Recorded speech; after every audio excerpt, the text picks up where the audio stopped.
گو کہ وہ متعجب رہ گئی تھیں، مگر سرسری انداز میں پوچھا، دنیا دیکھی ہے میں نے زہرا، خوشی آنکھوں سے جھلکتی ہے، جبکہ نرمین کی ایک ایک نگاہ اس کی پریشانی اور تفکر بھری زندگی کا فسانہ سناتی ہے۔ اور یہ سب میں کئی دنوں سے نوٹ کر رہا ہوں۔ مجھے تو تم سب بھی بہت پریشان نظر آتے ہو۔ یقیناً تم میں بھی ان دونوں کے کشیدہ تعلقات کا احساس ہے۔ وہ جتنے بے خبر نظر آتے تھے اتنے تھے نہیں۔ زہرا بیگم چپ سی ہو گئیں۔ مگر تم نے مجھ سے یہ بات کرنے کی کوشش نہیں کی۔ شاید تم نے اب تک مجھے معاف نہیں کیا۔ میں اب وہ پہلے والا یاور نہیں زہرا، جو تمہارے دکھوں اور پریشانیوں کو اہمیت نہ دوں۔ وہ دکھ سے کہہ رہے تھے۔ بیگم یاور جیسے تڑپ سی گئیں۔ بخدا ایسا نہیں ہے یاور، در حقیقت میں آپ کو پریشان نہیں کرنا چاہتی تھی۔ یوں بھی یہ شادی جن حالات میں ہوئی ہے، ممکن ہے وہ دونوں اس وجہ سے ایڈجسٹ نہ ہو پا رہے ہوں۔ آپ کچھ بھی کہیں، عزت اپنے والدین کا اکلوتا بیٹا ہے۔ ممکن ہے انہوں نے اور عزت نے کچھ اور سوچ رکھا ہو اس بارے میں۔ بمشکل وہ کہہ گئی تھیں۔ یاور صاحب نے قدرے استعجاب سے ان کی طرف دیکھا۔ آپ اتنے حیران کیوں ہو رہے ہیں؟ کیا ہمدانی بھائی اور بھابھی نے آپ کے خیال میں اب تک اپنے بیٹے کے لیے کچھ نہیں سوچا ہوگا؟ ہو سکتا ہے عزت کی بھی کہیں کمٹمنٹ ہو۔ نرم اور دھیمے لہجے میں انہوں نے وہ بات کہہ ڈالی جو کئی دن سے وہ کہنا چاہ رہی تھی۔ عزت اس طرح کا لڑکا نہیں ہے زہرا، میں اس کے بارے میں تم سے بہتر جانتا ہوں۔ اس نے زندگی میں صرف اپنے والد کے خواب پورے کرنے کے لیے اسٹرگل کیا ہے۔ ان فضولیات کے لیے اس کے پاس وقت ہی نہیں رہا، اس لیے تو اس کا انتخاب کیا تھا۔ وہ کچھ اس یقین سے کہہ رہے تھے کہ بیگم یاور ایک لمحے کو مسکرا دیں، پھر سنجیدہ ہوتے ہوئے بولیں، فضولیات نہ صحیح، مگر یہ تو ممکن ہے کہ بھابھی نے کہیں اس کی بات طے کر رکھی ہو، اپنی فیملی میں ہی کہیں۔ یہ جملہ ناپ تول سے نکلا تھا ان کی زبان سے۔ اپنے لہجے کو حد المقدور اور سرسری سا رکھتے وہ رسان سے بول رہی تھیں۔ یاور صاحب کچھ الجھ الجھ کر انہیں دیکھنے لگے۔ مگر ایسا کس طرح ہو سکتا ہے؟ اگر ایسا ہوتا تو ہمدانی مجھے اور تم سب کو ضرور انوائٹ کرتا۔ وہ کچھ سوچ کر یکدم کسی نتیجے پر پہنچتے ہوئے بولے تو زہرا بیگم ان کی دائیں جانب آ بیٹھیں اور بہت سوچ سمجھ کر دھیرے کہنے لگیں، ایکسیڈنٹ سے پہلے آپ کئی دن کراچی سے باہر رہے ہیں یاور، اور دنیا میں کچھ بھی ہونے کے لیے چند لمحے کافی ہوتے ہیں، محض چند لمحے۔ بس اسی لیے میں نے فیصلہ کیا ہے کہ پاکستان جلد از جلد پہنچ کر یہ معاملہ سیٹ کروں۔ ممکن ہے عزت اپنے والدین کی وجہ سے اپسیٹ ہو اور اسی کے باعث نرمین پریشان نظر آتی ہے۔ یاور صاحب بیٹی کے لیے اس قدر متردد تھے کہ بیگم یاور کے چہرے پر پھیلتے تفکر کے سائے بھی نہ دیکھ سکے۔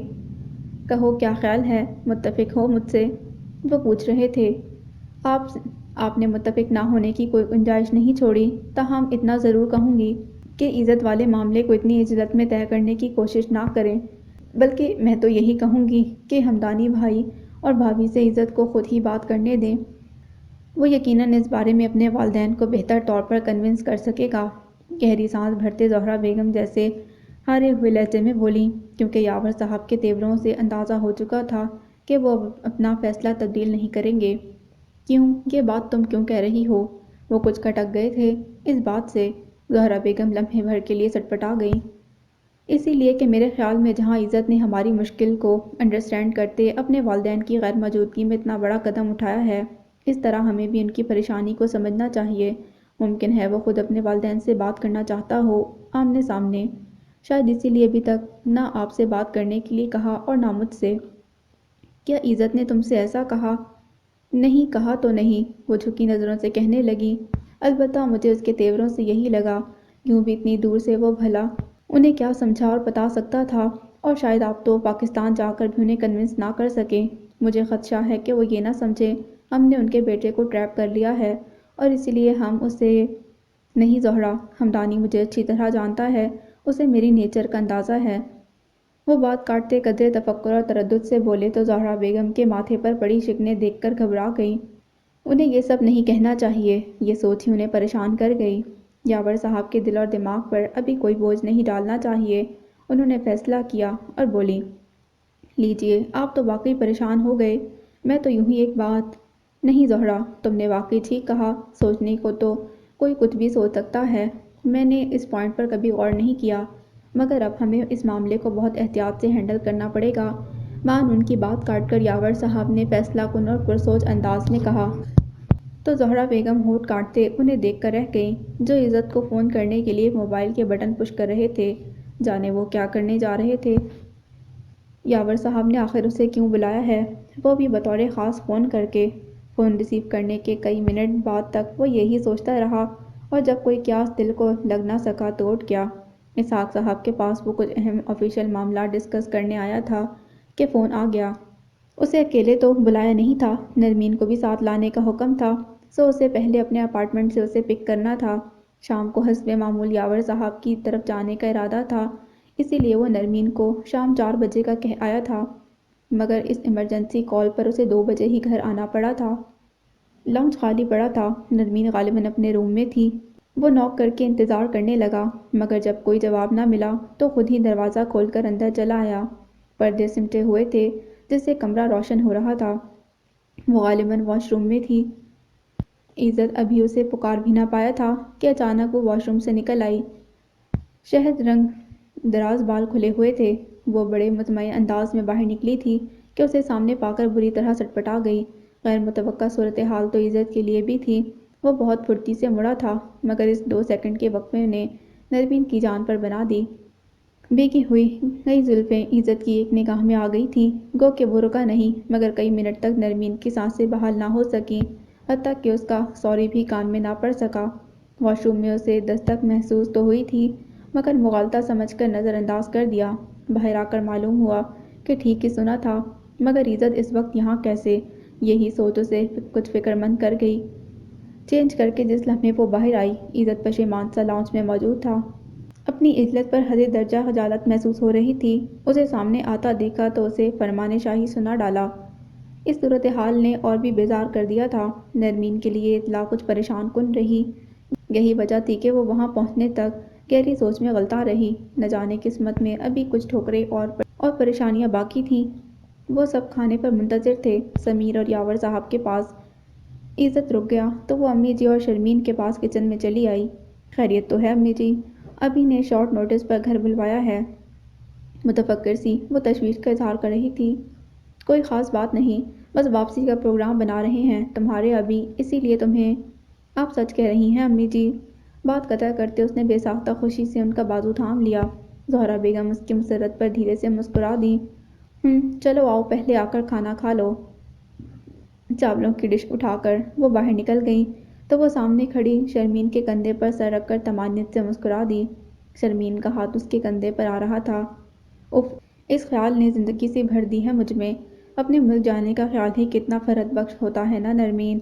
وہ آنکھیں بند کرتے بول رہی تھی۔ جواباً شرمین ذو معنی لہجے میں بولی، معلوم ہے مجھے، کیوں یاد آتا ہے وطن اتنا؟ کیا مطلب؟ چونک کر سر اٹھاتے اس نے استفسارانہ انداز میں اسے دیکھا، جس کی شوخ مسکراہٹ اس کے جملے کا تناظر ظاہر کر رہی تھی۔ جی نہیں، وہ بات نہیں ہے۔ صورت سے سامان کا عکس اس کی آنکھوں سے جھانکنے لگا تھا۔ تو پھر کیا بات ہے؟ اتنی بے چینی کس لیے؟ شرمین بہت خوشگوار موڈ میں تھی۔ نرمین بے ساختہ اسے سر اٹھا کر دیکھنے لگی۔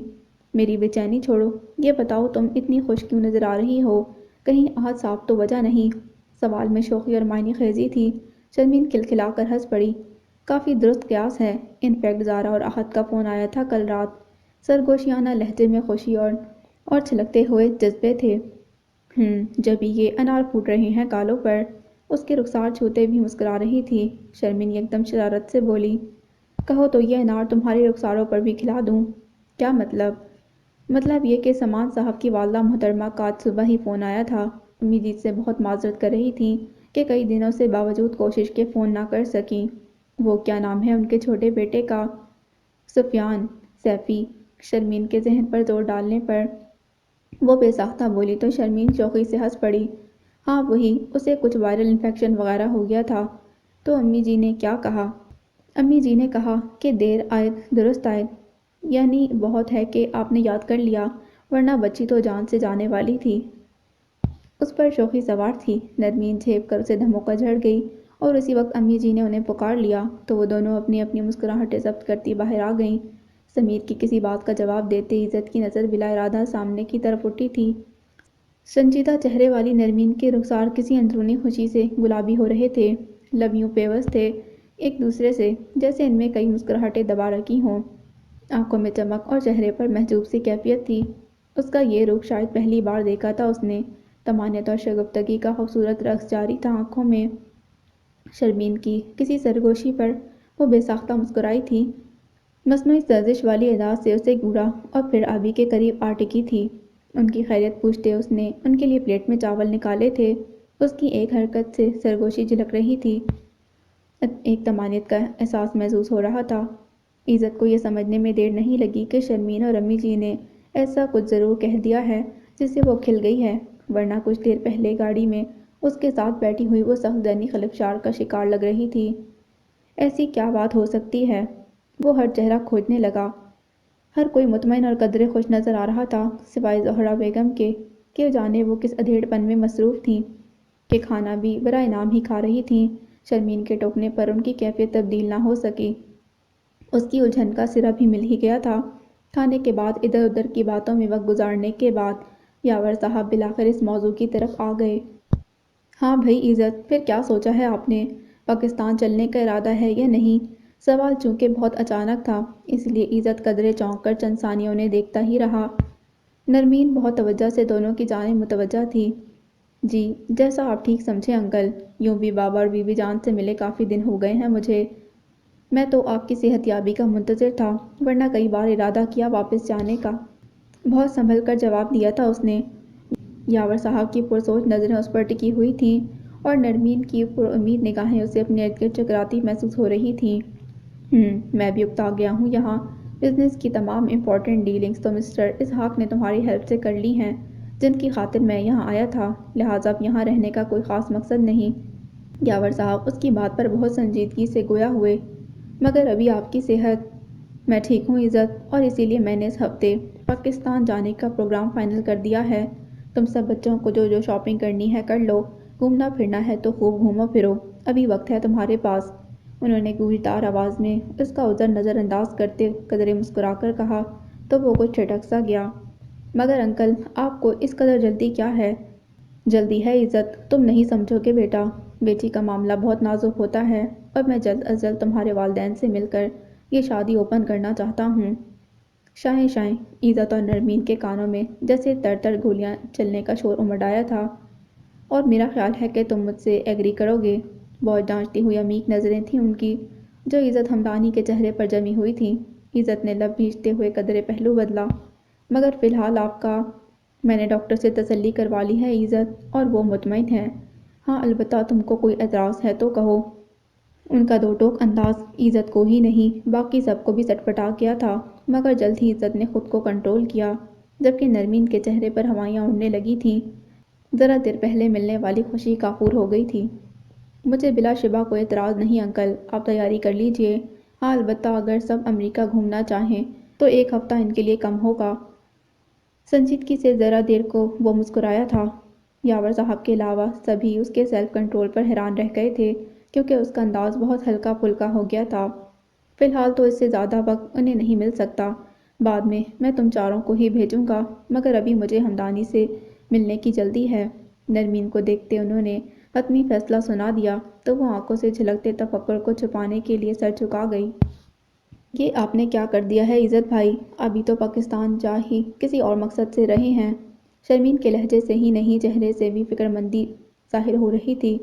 عزت نے نظر اٹھا کر دیکھا اور اطمینان سے اپنا سامان سوٹ کیس میں رکھتے ہوئے بولا، مجھے معلوم ہے شرمین، اور میں یہ بھی جانتا ہوں کہ آنٹی اور آپ سب اس فیصلے سے گھبرا رہے ہیں، مگر آج نہیں تو کل جانا تو ہے نا، اور جس مرحلے سے گزرنے سے آپ ذرا سیما اور گریزاں ہیں اسے کبھی نہ کبھی تو فیس کرنا ہی ہے، تو پھر کب تک بچا جا سکتا ہے؟ وہ بہت سنجیدہ اور سلجھے ہوئے انداز میں کہہ رہا تھا۔ سامنے بیٹھی نرمین کا چہرہ مرحلے کے خیال سے ہی سفید پڑ گیا۔ سمیر نے اس کا ٹھنڈا یا ہوتا ہاتھ اپنے مضبوط ہاتھ میں تھاما تو وہ خالی خالی نظروں سے اسے دیکھنے لگی۔ کم آن باجی، ہم سب ہیں نا آپ کے ساتھ، خود کو مضبوط کریں، پلیز کمپوز یور سیلف۔ اس کا دھیما لہجہ محبت اور یقین سے پر تھا۔ عزت نے بے ساختہ اس کی طرف دیکھا۔ تمہاری سسٹر بہت کم ہمت ہیں سمیر، ذرا سی بات پر دل چھوٹا کرنے کی عادت ہے انہیں، حالانکہ ان کو تو سب سے زیادہ خوش ہونا چاہیے۔ وہ بمسی مسکراہٹ اس کے لبوں پر رکی ہوئی تھی۔ نرمین اس تبصرے پر سٹپٹا گئی۔ کیوں؟ آخر ان کے لیے خوشی کی ایسی کون سی بات ہے؟ سمیر نے برجستہ سوال کیا تو عزت سنجیدہ ہو گیا۔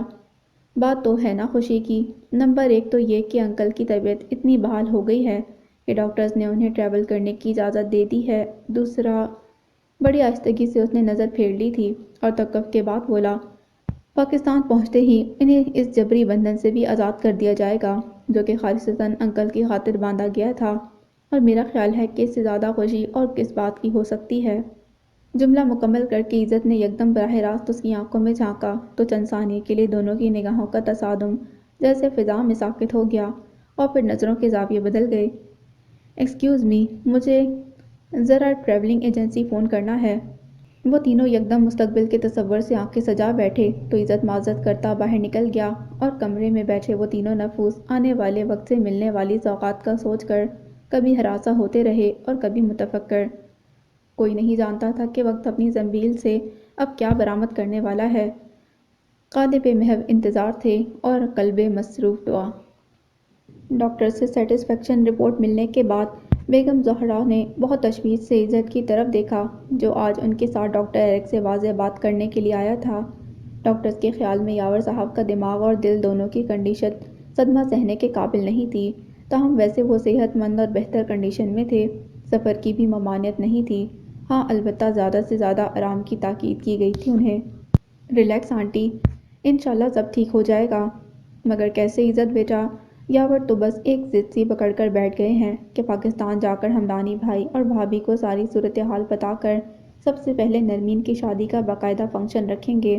اب تم بتاؤ ایسے میں کس طرح ریلیکس ہو سکتی ہوں؟ اس کی تسلی پر وہ ضبط کی تنابیں چھوڑ بیٹھی تھیں۔ ذرا سی امید تھی کہ شاید ڈاکٹر سفر کی اجازت نہ دیں تو وہ کچھ روز یہاں رہ کر یاور صاحب کو دھیرے دھیرے حقیقت حال سے باخبر کر دیتی، مگر ایسا نہ ہو سکا۔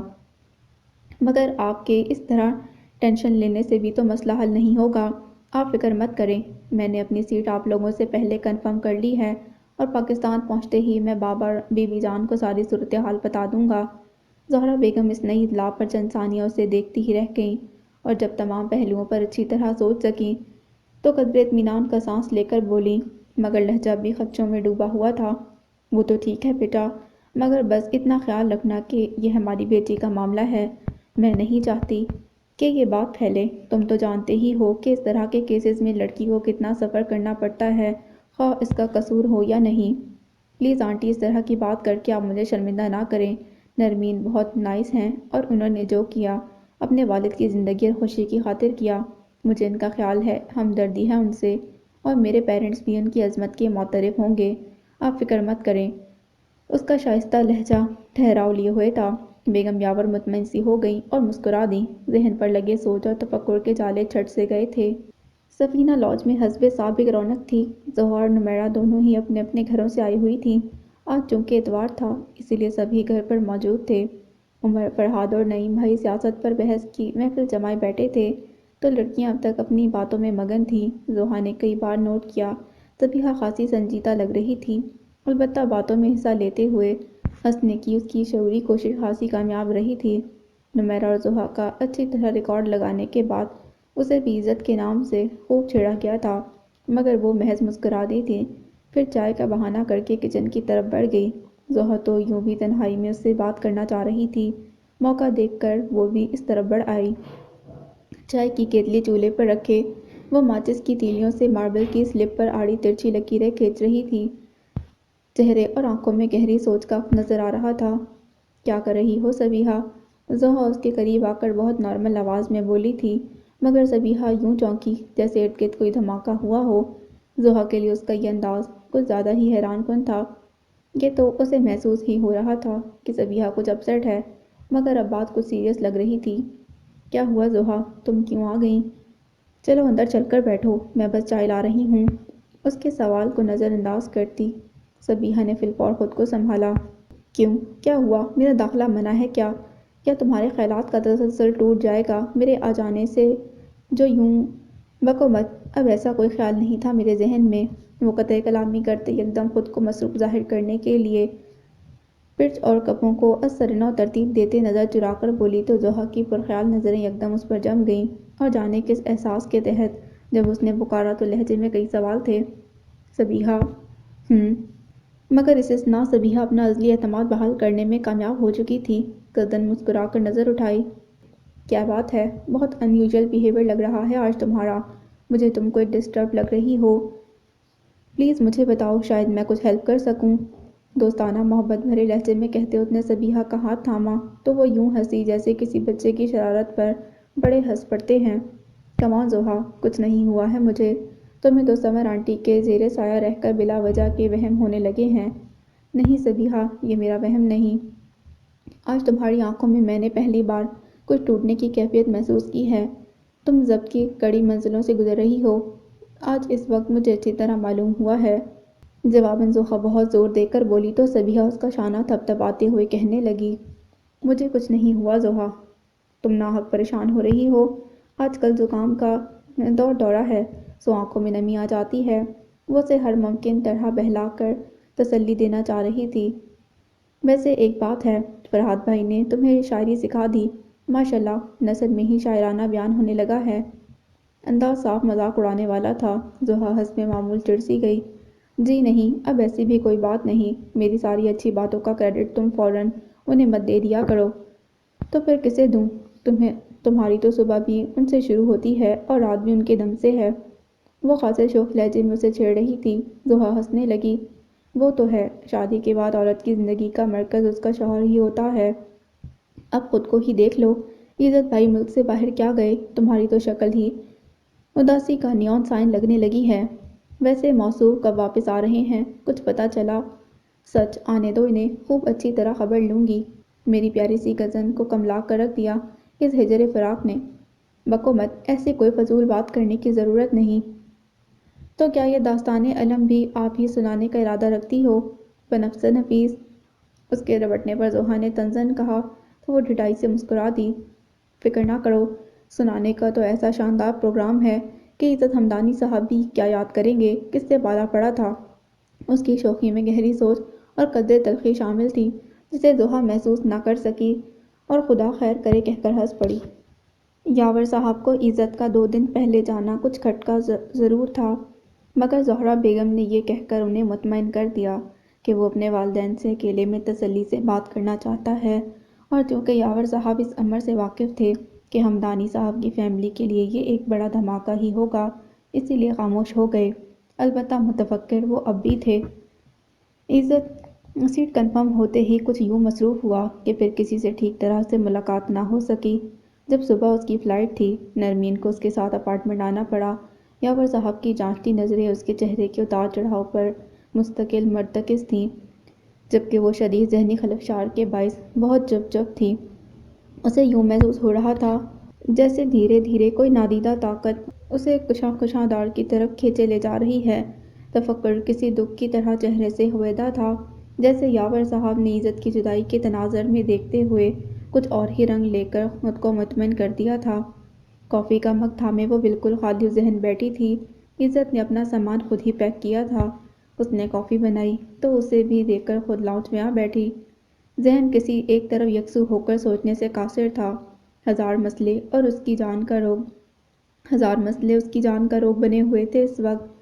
اب تک تو عزت کی ہمدرد اور بے لوث طاقت میں اس نے کئی سختیاں جھیل لی تھی، مگر اس کے جانے کے خیال سے یکدم تنہائی اور عدم تحفظ کا احساس اسے کچوکے لگا رہا تھا۔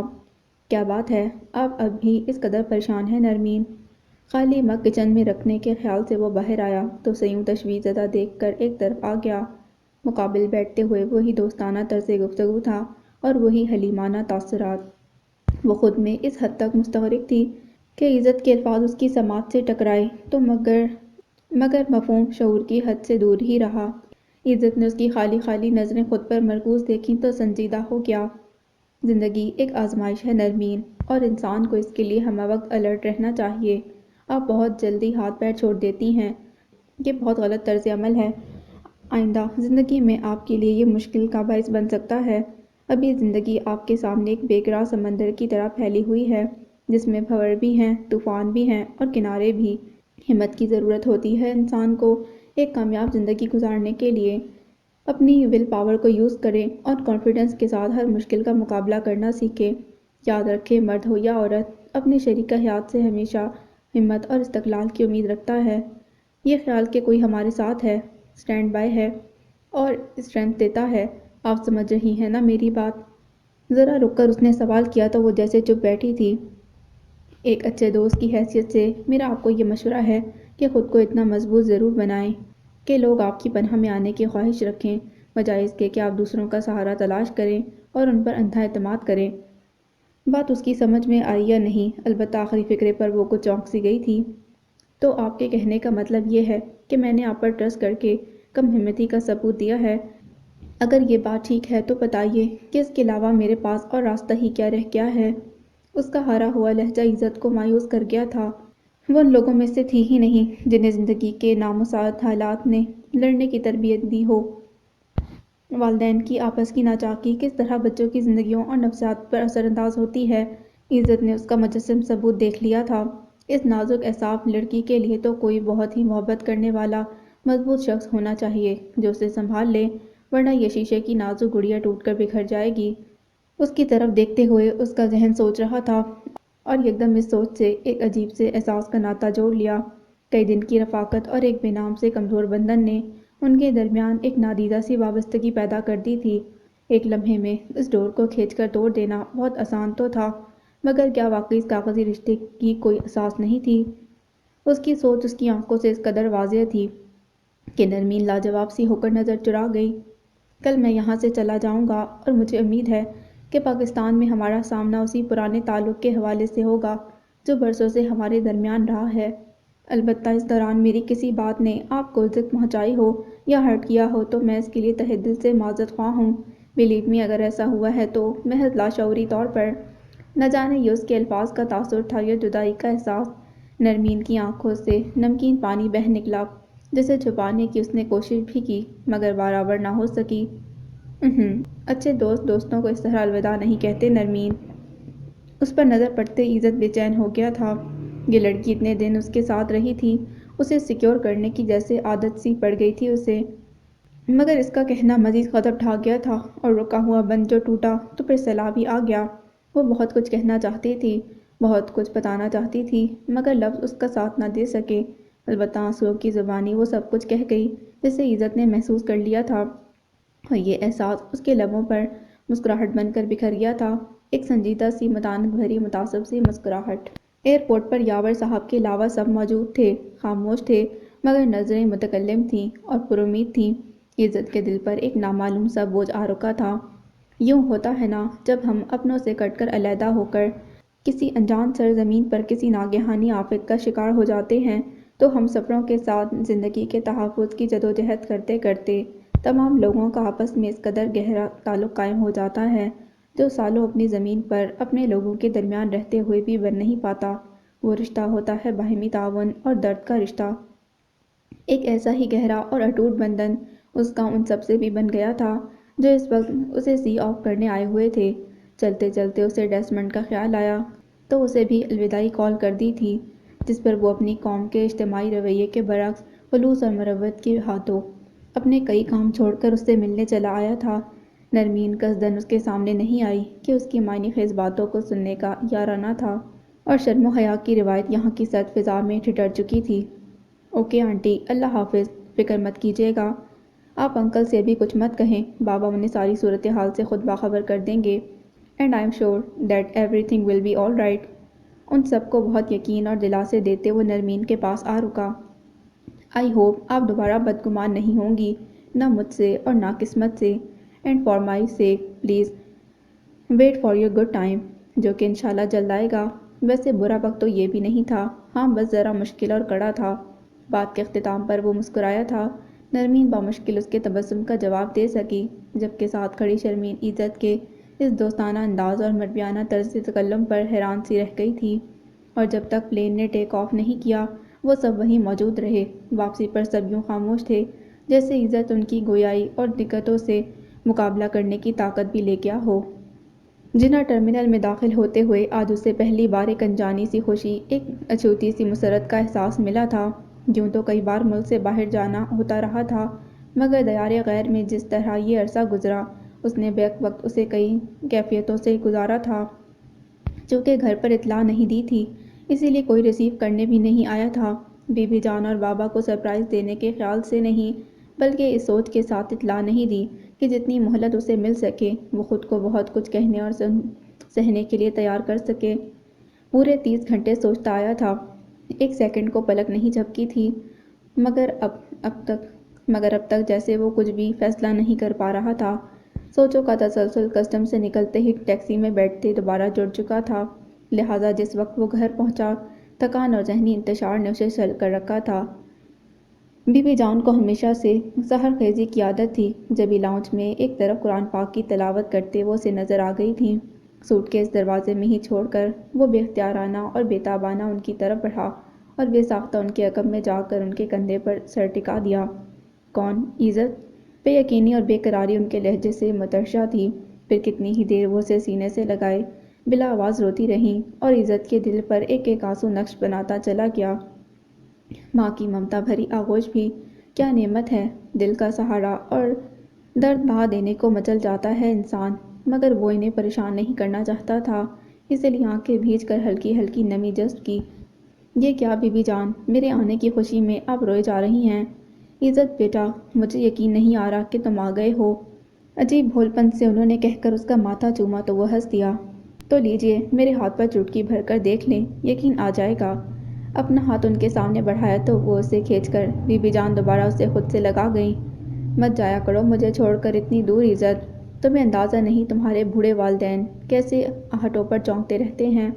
بی بی جان اس بے پایاں اور اچانک ملنے والی خوشی سے جھلکتا پیمانہ ہو گئی تھیں۔ دنوں کے رکے سیلاب نے مان بند توڑ دیا تھا۔ عزت ان کی کیفیت سمجھ رہا تھا، اسی لیے ان کے کندھے پر بازو پھیلا کر سر رکھ دیا۔ تو بی بی جان وہ ساری بےتابیاں اسے بتانے لگیں جو انہوں نے اس کی غیر موجودگی میں محسوس کی تھیں۔ وہ چپ چاپ انہیں سن رہا تھا اور کئی دن بعد ان کی انگلیوں کی گردش سے اس کے سر میں جیسے سکون کی لہریں موزن ہونے لگی تھیں۔ اسی اثنا میں بابا بھی جاگ گئے اور اخبار کی تلاش میں باہر نکلے تو اسے دیکھ کر کئی لمحے ان کی بھی وہی کیفیت رہی جو بی بی جان کی تھی۔ کبھی اسے چومتے، کبھی گلے لگا لیتے، اسے لگا جیسے جو اذیت اس نے برداشت کی ہے وہ بوڑھے والدین کی منتظر اور مضطرب دھڑکنوں کی کلفتوں سے کہیں کم ہے۔ وہ جانتا تھا کہ وہ کہاں ہے، کیسے حالات سے گزر رہا ہے، مگر یہاں کچھ نہیں تھا سوائے دل کی صداؤں کے۔ یقیناً انہیں بھی لاشعوری طور پر عزت کی پریشانیوں کا احساس ہوتا رہا تھا، جبکہ ان دونوں کا رد عمل اسے سامنے پا کر یوں تھا جیسے وہ کسی خطرناک اور پرہول مہم سے زندہ لوٹ آیا ہو۔ اب کیسے ہیں یاور صاحب؟ بالآخر کتنی دیر بعد وہ تینوں جذباتی کیفیت سے باہر نکلے تو پہلا سوال یاور صاحب سے متعلق ہی ہوا۔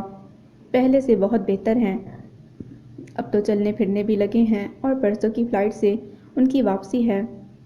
شکر ہے خدایا، تو نے میرے دوست کو صحت سے نوازا۔ بابا نے بے ساختہ متشکرانہ انداز میں دونوں ہاتھ اٹھائے تو وہ انہیں سنجیدگی سے دیکھنے لگا، جیسے تولنا چاہ رہا ہو کہ ان کے دل میں یاور صاحب کے لیے کتنا پیار اور کتنی دوستی ہے۔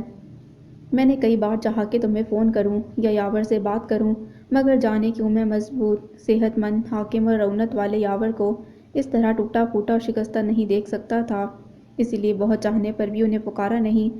شاید میں اس سے اس حالت میں بات نہیں کر سکتا تھا۔ بابا کے لہجے میں ہی نہیں، ان کی آنکھوں میں جلتی شمعوں اور چہرے پر بکھرے خلوص سے بھی ان کی محبت کا اندازہ ہو رہا تھا۔ یاور اور انہوں نے بہت سا وقت ایک ساتھ گزارا تھا، حقیقی معنوں میں یاور صاحب نے ان سے دوستی کا حق ادا کر دیا تھا۔ نہیں بابا، اب وہ بہتر ہیں، ہاں البتہ موت کی دہلیز چھو کر آنے کے بعد سے بہت بدل گئے ہیں۔ شکستہ تو نہیں، ہاں مگر پہلے سے بہت دھیمے پڑ گئے ہیں۔ اپنی فیملی کے ساتھ ان کا رویہ اس قدر مشفقانہ اور مربیانہ ہو گیا ہے کہ میں نے اس سے پہلے کبھی انہیں ایسا نہیں دیکھا۔ وہ بتا رہا تھا۔ بی بی جان اس کی بات پر پہلے حیران ہوئیں، پھر گہری سانس بھر کر بولیں، ہاں بیٹا، رشتے اور ان سے بندھی محبت ایسی ہی ہوتی ہے۔ کبھی کبھی ہمیں ہاتھ آئی پیار کی دولت کا اندازہ نہیں ہوتا، مگر جب ساری پونجی لٹنے لگتی ہے تب پتہ چلتا ہے کہ لوگوں کی کیا اہمیت ہوتی ہے، رشتے کیا ہوتے ہیں اور کیسے ہوتے ہیں۔ بڑا گہرا لہجہ تھا بی بی جان کا۔ وہ اور بابا خاموش متفق تھے۔ اچھا چلو اب باتیں چھوڑو اور چل کر شاور لے لو، میں گرم گرم ناشتہ تیار کرتی ہوں، پتہ نہیں اتنے عرصے سے تم نے ٹھیک سے کچھ کھایا بھی ہے کہ نہیں۔ بی بی جان یکدم اٹھیں اور حکمیہ کہتی کچن کی طرف جانے لگیں۔ ارے نہیں بیگم، اب ایسا بھی نہیں، یاور کی فیملی تھی وہاں، کھانے پینے کی یقیناً کوئی دقت نہیں ہوئی ہوگی۔ کیوں عزت؟ بابا نے بے ساختہ ہی جواب دے کر اسے پکارا تو وہ نظر چرا کر سر ہلا گیا۔ پھر بھی وہ کوئی اپنے تو نہیں تھے کہ خیال رکھتے، ماں کی طرح تو کوئی بھی دھیان نہیں رکھ سکتا۔ وہ ہار ماننے والوں میں سے نہیں تھیں۔ ہاں وہ بھی ٹھیک ہے، مگر یاور کا گھرانہ محبت والا ہے۔ ویسے بھی کچھ لوگ بغیر رشتوں کے ہی قریب رکھتے ہیں، جیسے یاور کی فیملی اور ہم۔ بظاہر کوئی رشتہ نہیں ہمارے درمیان، مگر پھر بھی گہری وابستگی ہے ان سے۔ بابا بی بی جان کی بات پر جواباً کہہ رہے تھے۔ عزت کی نظریں بے ساختہ اپنے سوٹ کیس کی طرف گئیں، جس میں نکاح نامے کے کاغذات دونوں گھرانوں کے مابین ایک انتہائی اہم رشتے کی بنیاد فراہم کر رہے تھے۔ اچھا بس اب صبح صبح فلسفے سے میرے بچے کا دماغ تو نہ تھکائیں، پہلے ہی مسافت نے بے حال کر رکھا ہے اسے۔ جاؤ تم جا کر فریش ہو جاؤ، پھر سب ساتھ مل کر ناشتہ کریں گے۔ لگتا ہے جیسے مہینے نہیں بلکہ صدیاں گزر گئی ہوں تمہارے ساتھ ناشتہ کیے۔ بی بی جان نے مصنوعی خفگی سے شوہر کو ٹوکتے ہوئے اس سے کہا۔ وہ بابا کی طرف دیکھ کر مسکرایا تو انہوں نے اس کی مشکل آسان کر دی۔ جاؤ بیٹا، جیسا تمہاری والدہ کہتی ہیں کر لو، نہیں تو یہ خاتون پورا گھر سر پر اٹھا لیں گی۔ بہت عرصے بعد والدین سے ملا تھا، ان کی سنتا رہا اور اپنی سناتا رہا۔ نکاح والے معاملے کے علاوہ سب کچھ بتا ڈالا تھا انہیں۔ باتوں باتوں میں گرم گرم پوریوں اور قابلی چنے کے سالن نے بہت لطف دیا۔ پیٹ بھرتے ہی نیند حواسوں پر چھانے لگی تو بی بی جان نے اس کی ایک نہ سنی اور اسے سونے کے لیے زبردستی کمرے میں چھوڑ آئیں۔ کتنے دن بعد اپنا بیڈ نصیب ہوا تھا، وہ لٹا تو پتہ ہی نہ چلا کہ کب نیند کی آغوش نے اسے اپنے اندر سمیٹ لیا۔ بیٹا سامان کیا جلدی میں ہو؟ کچھ وقت دے سکتے ہو مجھے؟ ناشتے سے فارغ ہوتے ہی وہ ضروری کاغذات برق رفتاری سے بریف کیس میں رکھ رہا تھا کہ ماما نے کمرے میں جھانکا۔ جلدی ہو تو بھی آپ کے لیے بہت وقت ہے ماما، پلیز کم ان۔ وہ خوشگواریت سے مسکرا دیا تھا۔ بریف کیس بند کر کے ایک جانب رکھ دیا۔ کہیے کوئی خاص بات ہے، کوئی کام ہے مجھ سے؟ وہ متوجہ تھا۔ کام تو نہیں، بس تمہیں ایک گڈ نیوز سنانی تھی۔ بیگم سلیمان متبسم سی فریش چہرے کے ساتھ اندر آ کر صوفے پر بیٹھتے ہوئے بولی تو سامان نے بھویں سکیڑ کر ان کی طرف دیکھا۔ کیسی گڈ نیوز؟ تم گیس کرو۔ انداز میں معنی خیزی تھی۔ سامان نے چند سیکنڈ سوچنے میں لگائے، پھر یکدم مسکرا دیا۔ آئی تھنک خبر مجھ سے متعلق ہے، جبھی مجھے سنائی جا رہی ہے۔ آف کورس، انہوں نے سر ہلا دیا۔ نرمین کی فیملی واپس آ رہی ہے پاکستان، ہے نا؟ ان کی بات پر اس نے بلا تمہید اپنا قیاس پیش کر دیا تو وہ کھل کر ہنس دیں۔ ماشاءاللہ، اس کو کہتے ہیں دل کو دل سے راہ۔ وہاں انہوں نے آنے کا قصد کیا اور یہاں ہمارے بیٹے کی انٹیویشن بھی مل گئی۔ حسب عادت وہی شوخی اور وہی دوستانہ انداز تھا ان کا۔ وہ بھی ہنس پڑا۔ اب آپ سے کیا اختلاف کروں، آخر کو آپ ماما ہیں میری۔ شرارتی انداز میں سر کھجا کر اس نے سادگی سے کہا تو وہ اس کا کان کھینچ کر مسکرا دی۔ کئی دنوں کی تھکن اور بے چینی کے بعد آج اپنے گھر آ کر جو سکون ملا، وہ نیند میں کسی خمار کی طرح شامل ہو گیا تھا۔ یہی وجہ تھی کہ جس وقت وہ جاگا دوپہر ڈل رہی تھی۔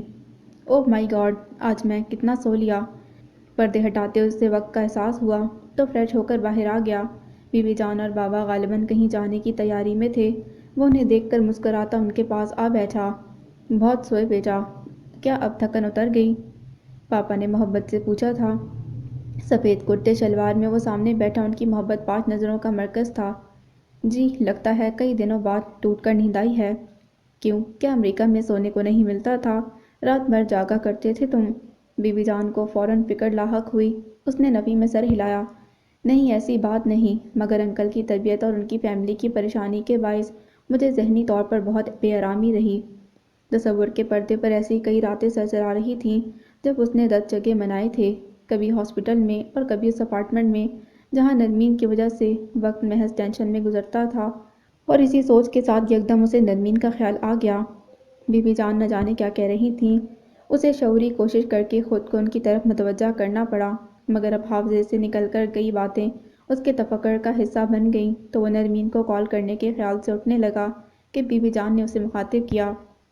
تم سن رہے ہو نا عزت، صبیحہ کے دادا علی انکل کی طبیعت آج کل کچھ ناساز ہے۔ کل ان سے فون پر میں نے کہا کہ ہم آئیں گے ان کی طرف، اب اتفاق سے تم بھی آ گئے ہو تو ساتھ چلو۔ بی بی جان نے ساتھ چلنے کی پیشکش کی تو اس نے سر اس بات میں ہلا دیا۔ یوں بھی میں نے ان سے وعدہ کیا تھا کہ جو ہی تم واپس آئے ان سے ملنے ضرور بھیجوں گی۔ آج تو تمہارے بابا بھی تیار ہو گئے ہیں، میں نے تمہارے کپڑے پریس کروا دیے ہیں، جا کر تیار ہو جاؤ۔ بی بی جان حسب عادت پورا پروگرام طے کر چکی تھیں۔ وہ حکم حاکم مرگ مفاجات کے مصداق اٹھ گیا۔ یوں بھی بابا نے اسے پہلے ہی اشارہ دے دیا تھا۔ وہ فون کرنے کا ارادہ ملتوی کر کے اٹھ گیا۔ گرے شلوار سوٹ میں ملبوس جس وقت وہ نکسک سے تیار ہو کر باہر نکلا وہ دونوں بھی تیار تھے۔ بابا کے لیے ایک میل نرس کا انتظام رکھا گیا تھا جس کی مدد سے ان کو اندر بٹھا کر ویل چیئر ساتھ رکھی اور ڈرائیونگ سیٹ سنبھال لی۔ اس نے محسوس کیا کہ دونوں اس کی میت میں بہت خوش تھے، فریش لگ رہے تھے۔ خوشی تو اسے بھی تھی مگر ساتھ ہی ذہن کچھ پریشان بھی تھا۔ علی ولا کے روٹ پر گاڑی ڈالتے اسے صبیحہ کا خیال اس شدت سے آیا کہ باقی ہر خیال ہر سوچ پیچھے رہ گئی۔ اس دوران علی ولا بھی آ گیا۔ داجان ان کے منتظر تھے۔ عزت کو اچانک سامنے پایا تو بے اختیار اٹھ کر سینے سے لگا کے مصافحہ کیا۔ ان کے ضعیف چہرے پر بیماری کی نکاہت کے باوجود مسرت کی چمک در آئی تھی۔ کیسے ہیں آپ داجان؟ وہ بہت تردد اور محبت سے پوچھ رہا تھا۔ اپنے بچوں کو دیکھ لیا ہے تو ٹھیک ہوں اب۔ تم نے بڑی راہ دکھائی برخوردار، وہ شفیق لہجے میں متبسم سے کہہ رہے تھے۔ وہ سر جھکا کر دھیمے سے مسکرا دیا۔ بس کچھ کام ایسے رہے داجان، مگر دیکھیے جو ہی فرصت ملی میں چلا آیا، حتیٰ کہ اطلاع دینے کا وقت بھی نہیں مل سکا۔ خیر یہ سرپرائز دینے کی وبا تو آج کل تمہاری نسل میں عام ہے بیٹا، وہ ہنستے ہوئے بدلہ سنجی سے کہہ رہے تھے۔ عزت نے انہیں صوفے پر بٹھایا اور خود بھی ان کے ساتھ ہی براجمان ہو گیا۔ چلیے یوں ہی سمجھ لیجیے تو پھر ایک سرپرائز ہے ہمارے پاس بھی۔ داجان کی آنکھوں میں دوستانہ چمک اور معصوم شوخی ابھر آئی، اور اس سے پہلے کہ وہ کچھ سوال کرتا ڈرائنگ روم کے دروازے سے اندر داخل ہوتی صبیحہ کو دیکھ کر جہاں وہ حیران ہوا وہیں وہ ٹھٹک بھی گئی۔ دھڑکنوں کی رفتار شاید اس سے پہلے کبھی اتنی تیز نہ ہوئی ہو۔ صبیحہ کا چہرہ یکدم اندرونی کیفیت کے باعث گلابی پڑ گیا۔ ٹرالی دھکیلتے ہاتھ سست ہو گئے تھے مگر اسے فی الوقت خود کو کنٹرول کرنا پڑا۔ عزت نے بھی نظروں کا زاویہ بدل لیا تھا۔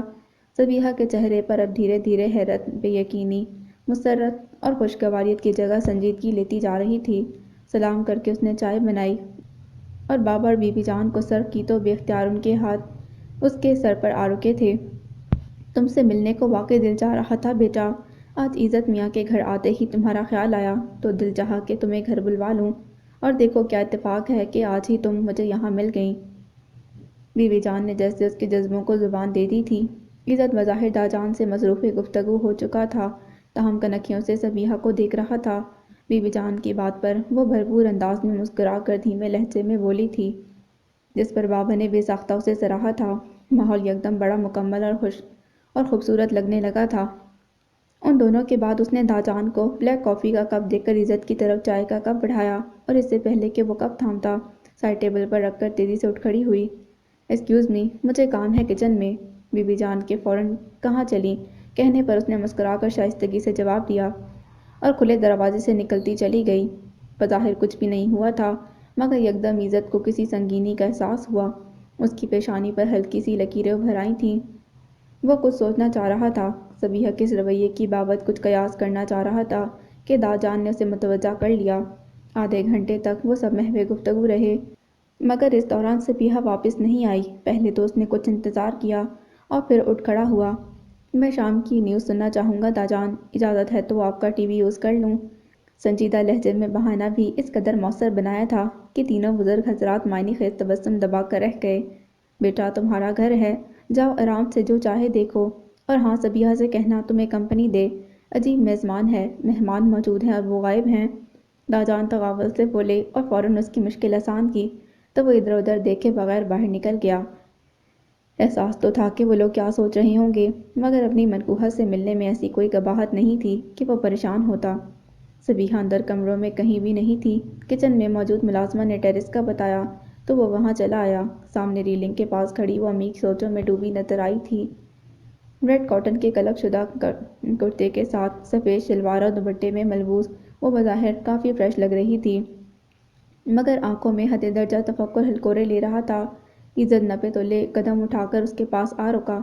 آہٹ محسوس کر کے اس نے گردن گھمائی تو اپنی دائیں جانب اسے کھڑا دیکھ کر بے اختیار قدرے پیچھے ہٹی۔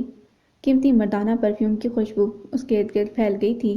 پچھلے چند ہی دنوں میں اس نے اپنے تصور میں عزت سے اتنے جھگڑے کیے تھے، یوں لگ رہا تھا جیسے اب بھی ان دونوں کے درمیان وہی تصفیہ طلب مسئلے کھڑے ہیں۔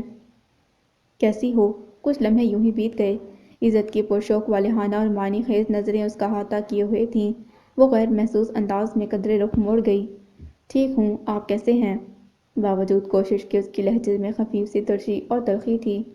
تمہیں کیسا نظر آ رہا ہوں؟ عزت نے محسوس کر لیا تھا کہ وہ بدظن ہو چکی ہے۔ اسی لیے خود بھی کچھ سنجیدہ ہو گیا۔ سبیحہ نے اس کے سوال پر قدرے ترچھی نظروں سے اس کی طرف دیکھ کر دوبارہ نظریں پھیر لیں۔ جیسے تھے ویسے نہیں لگ رہے، وہی تیکھا پن۔ عزت کے لب اس لہجے پر ایک لمحے کو بھج گئے، مگر جب کی تنابیں فوراً چھوڑنا اس کی خو نہیں تھی، اسی لیے گہری سانس بھر کر خود کو کمپوز رکھا۔ اس فقرے کا مطلب سمجھا نہیں میں۔ کیوں؟ اردو کیا بہت مشکل زبان لگنے لگی ہے آپ کو؟ یکدم وہ مڑ کر اس کے سامنے آ کھڑی ہوئی تھی، ہوا سے اڑتے آنچل کو مٹھی میں بھیجتے وہ کچھ اس طور اعتماد اور استعزاز سے بولتی جانچتی نظروں سے اسے دیکھنے لگی کہ عزت اس کے انداز پر متحیر سا رہ گیا تھا۔ یہ لہجہ اور یہ طرز گفتگو بہت انجان تھا۔ سبیحہ، میرا خیال ہے تم مجھ سے کچھ خفا ہو۔ کیوں؟ آپ نے ایسا کیا کر دیا ہے کہ آپ سے خفا ہوا جائے؟ اس کے طنزیہ لب و لہجے میں ایک کاٹ سی ابھر آئی تھی۔ عزت اس رویے اور رد عمل کے لیے تیار نہیں تھا، اسی لیے فوری طور پر کوئی جواب دینے کے بجائے اسے متانت اور بردباری سے دیکھتا رہا، جبکہ وہ بھی اسی اعتماد سے کھڑی تھی، جواب طلب نظریں لیے۔ بعض مرتبہ ہمارے مفروضے ہمیں حقیقتوں سے دور لے جاتے ہیں سبیحہ، اور میرا خیال ہے کہ اس میں سراسر دخل ہماری جذباتیت کا ہوتا ہے، اور تم اس وقت بہت زیادہ ایموشنل ہو رہی ہو۔ وہ تحمل سے گویا تھا، اسے بہت کچھ بتانا چاہتا تھا، مگر وہ تو کچھ سننے کے لیے تیار ہی نظر نہیں آ رہی تھی۔ میرے ایموشنز کے بارے میں آپ جانتے ہی کیا ہیں عزت؟ ابھی تک آپ نے شاید مجھے ٹھیک سے سمجھا ہی نہیں، اور اگر میں کہوں کہ مجھے تم سے بھی یہی شکوہ ہے تو آپ کا شکوہ قطعاً غلط نہ ہوگا، کیونکہ آپ کو سمجھنے میں مجھ سے واقعی غلطی سرزد ہوئی ہے۔ وہ برجستہ تیز لہجے میں بولی تو عزت کے رسان چہرے پر یکدم جلال اور غیظ و غضب کے رنگ اترنے لگے۔ "What do you mean by this؟ تم آخر کہنا کیا چاہتی ہو؟" غصہ اس کے لہجے سے مترشح تھا، مگر سبیحہ اسی بے خوفی سے سر اٹھائے کھڑی تھی، ذرا جو ٹس سے مس ہوئی ہو۔ جو میں نے کہنا چاہا وہ آپ سمجھ چکے ہیں عزت، اور مزید الفاظ ضائع کرنے کا میرا قطعاً ارادہ نہیں۔ اللہ حافظ۔ تیکھے پن سے کہہ کر وہ رکی نہیں، جانے کو پلٹی ہی تھی کہ اگلے لمحے عزت نے اس کے سامنے آ کر اس کا راستہ روک لیا۔ وہ بامشکل رکی۔ "میرا راستہ چھوڑیں پلیز۔ تم اس وقت غصے میں ایک غلط فیصلہ کر کے جا رہی ہو۔ ذرا رک کر سنو تو میں کیا کہنا چاہتا ہوں۔ کیا کہیں گے آپ؟ عذر تراشیں گے، بہانہ بنائیں گے، مجھے جھٹلا دیں گے بس، یا کوئی اور بھی طریقہ ہے مجھے دھوکہ دینے کا؟ وہ بالکل ہی بپھر گئی تھی۔ اس کے جملے پر یوں لگا جیسے عزت اس کے جذبوں کو ایک بچکانہ رد عمل سمجھ رہا ہے، احمق گردان رہا ہے اسے۔ "Sabiha stop it! کیا کہہ رہی ہو؟ کچھ اندازہ ہے؟" "ہاں ہاں اندازہ ہے، کم عقل یا احمق مت سمجھے مجھے، آپ کی فطرت کا اب ٹھیک اندازہ ہوا ہے مجھے، بس یہی کہنا چاہتی ہوں، بلکہ آئی سیڈ جسٹ کوائٹ۔" اس کا جملہ پورا ہونے سے پہلے یکدم عزت نے اسے بازوؤں سے تھام کر کچھ اس قطعیت سے کہا کہ وہ پوری جان سے لرز گئی تھی۔ اس کی آنکھوں میں جیسے شرارے نکل رہے تھے۔ سبیحہ ساکت سی اسے دیکھے گئی۔ "میں ہر بات برداشت کر سکتا ہوں سبیحہ، مگر کردار کشی میرے ضبط کی ساری فصیلیں گرا دیتی ہے۔ آئندہ سوچ سمجھ کر بات کرنا میرے بارے میں۔ میں ہاٹ ٹیمپرڈ نہیں ہوں، مگر میرے غصے کو آواز نہ دو تو بہتر ہے۔ Mind it!" وہ کسی شعلے کی طرح بھڑکا تھا، اور جب بولا تو یوں جیسے شدید گرم لاوا بنا آواز بغیر شور مچائے جلا کر راکھ کر دیتا ہے۔ سبیحہ اس کے لہجے سے کچھ پا گئی تھی جو نظروں سے بھی عیاں نہ تھا۔ ایک جھٹکے سے اسے چھوڑ کر وہ لمبے لمبے ڈگ بھرتا یکدم وہاں سے چلا گیا۔ سبیحہ کو اس اچانک چلے جانے پر اپنے ارد گرد ویکیوم کا احساس ہونے لگا تھا۔ نہ اپنا وزن محسوس ہو رہا تھا، نہ اپنی موجودگی۔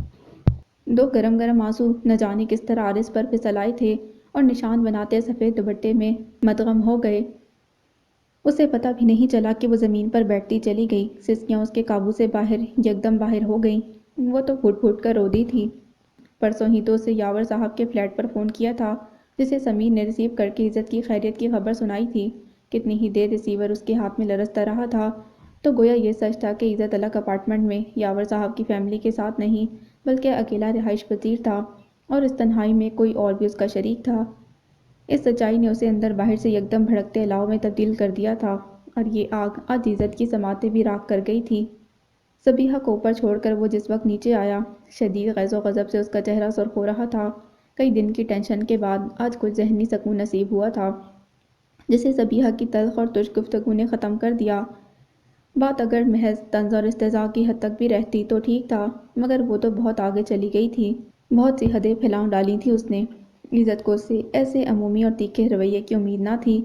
اس نے سوچا تھا سبیحہ ایک پڑھی لکھی سلجھی ہوئی پر اعتماد لڑکی ہے، اور ایسے لوگ زندگی کے تجربوں اور جذبات کے اتار چڑھاؤ کو بہت تحمل سے جھیلنے کی عادی ہوتے ہیں۔ مگر اب ایسا معلوم ہو رہا تھا جیسے اس نے صبیحہ کو سمجھنے میں غلطی کی ہے۔ وہ بھی بہت سی لڑکیوں کی طرح جذباتی، زود و رنج اور بدل فیصلہ صادر کرنے والی ہے، جس میں حالات اور واقعات کو جانچنے اور لوگوں کے اخلاق و کردار کو پہچاننے کی صلاحیت اس کی توقع سے قدرے کم ہے۔ بہرحال کچھ بھی تھا، آج اس نے عزت کے جذبات کو بہت سخت گزن پہنچائی تھی۔ اس کے تصور میں بھی نہ تھا کہ صبیحہ، جس کی معاملہ فہمی پر اسے بنا پرکھے ہی اتنا اعتبار ہے، لفظوں کے ترازو میں اسے کتنا کم تولے گی۔ ڈرائنگ روم کی طرف انتہائی تیز قدم سے جاتے ہوئے یکدم اس کی نظر لابی میں لگے آئینے پر پڑی، جس میں اپنے چہرے پر ساری صورتحال واضح لکھی تھی۔ تو یکدم ٹھٹک کر خود کو کمپوز کرنے کی کوشش کی۔ مگر کبھی کبھی ایسا بھی ہوتا ہے جب انسان اپنا سارا استدلال، ضبط اور تحمل کسی ایک واقعے کے لیے کسی حساس لمحے میں اپنے ہاتھوں سے یوں کھو بیٹھتا ہے جیسے چلبلاتی دھوپ میں شبنم کا قطرہ اپنا وجود قائم نہ رکھ سکے۔ سو وہ لاؤنج کی طرف آ گیا اور کچھ سوچ کر ٹی وی آن کر دیا۔ اسکرین پر منظر متحرک تھے، مگر اس کا ذہن تیزی سے سوچ رہا تھا۔ حالات اور واقعات سورج سے اپنے ہاتھوں سے نکلتے محسوس ہو رہے تھے۔ یاور صاحب کا محاذ ہی انہیں سر نہیں ہوا تھا یاور صاحب کا محاذ ہی ابھی سر نہ ہوا تھا کہ یہ مسئلہ۔ اس نے یکدم عالم طیش میں سر جھٹکا، جیسے صبیحہ کا خیال ذہن سے نکال دینا چاہتا ہو۔ مرد آخر مرد ہی ہوتا ہے، ضبط کرے تو بھی عورت جیسا ضعف نہیں حاصل کر پاتا۔ دونوں جنسوں کے اپنے اپنے معیار اور اپنی اپنی حدود ہیں، کوئی کسی کو زیر کر سکتا ہے نہ زبر۔ ملازمہ کچن سے ڈرائنگ روم کی طرف جاتی نظر آئی تو اس نے اپنے لیے گلاس پانی منگوایا اور کچھ دیر بعد خود پر قابو پاتے ہوئے ادھر ہی چلا آیا۔ بی بی جان اور بابا اب اجازت لے رہے تھے۔ اس نے یوں گہری سانس کھینچی جیسے واقعتاً سکون محسوس ہوا ہو۔ داجان جاتے جاتے محبت اور خلوص سے اسے پھر آنے کا کہہ رہے تھے۔ وہ محض مسکرا دیا۔ جانے کیوں آج اسے خود پر زیادہ کنٹرول کرنا مشکل نظر آ رہا تھا، اسی لیے بہت جلدی سے وہاں سے نکل جانا چاہتا تھا۔